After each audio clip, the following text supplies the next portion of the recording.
नमस्कार दोस्तों।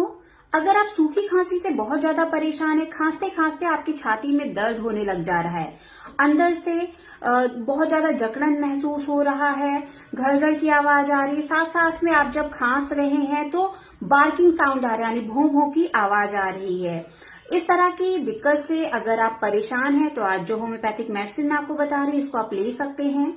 इसका नाम है स्पॉन्जिया टोस्टा। स्पॉन्जिया टोस्टा को 30 पोटेंसी में लेना है। इस मेडिसिन की आपको 2-2 बूंद दिन में 4 बार पीना है। बहुत ही इफेक्टिव होम्योपैथिक मेडिसिन। अगर आप में इस तरह के लक्षण हैं तो इस मेडिसिन को आप यूज कर सकते हैं।